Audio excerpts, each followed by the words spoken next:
श्री स्वामी समर्थ. पूर्वीच्या काळी गुरुकुल पीठ असायचे आणि गुरुकुल पीठांमध्ये असे काही विद्यार्थी शिकण्यासाठी असायचे आणि ते गुरुजी त्या विद्यार्थ्यांना संन्यास धर्माचे पालन कसे करावे याविषयी खूप काही सांगत होते. त्यामध्ये त्यांनी असं सांगितलं होतं की स्त्रीकडे पाहू नये, स्त्रीपासून संन्याशाने लांब राहावे. एके दिवशी झालं असं की गुरुजी आणि विद्यार्थी रस्त्याने चालले होते.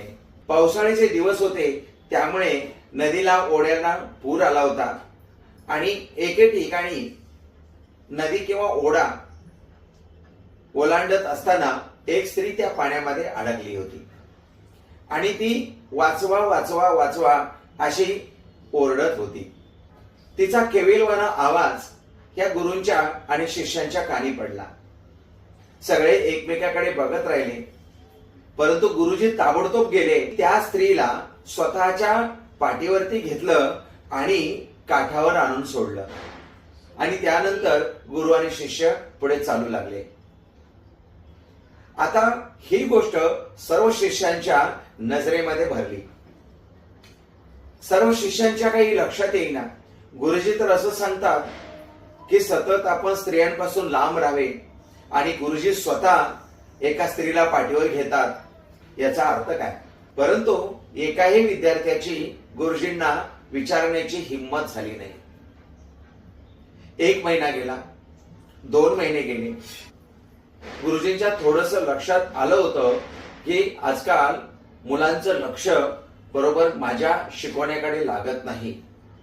म्हणून गुरुजींनी मुलांना प्रश्न विचारला, काय रे मुलांनो, तुम्ही आता पहिल्यासारखं लक्ष देऊन माझं ज्ञान ग्रहण करत नाही, काय अडचण काय आहे?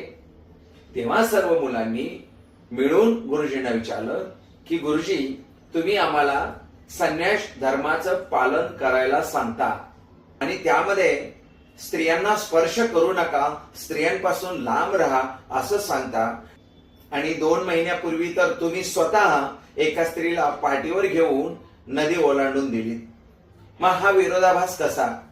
त्यावेळेस गुरुजींनी त्यांच्या शिष्यांना अतिशय महत्वाचं उत्तर दिलं आणि ते उत्तर असं होतं, अरे बाळांनो, मी तुम्हाला संन्यास धर्माचं पालन करण्यासाठी सांगत आहे आणि त्या पद्धतीने तुम्ही करायला तयार नाही आहात.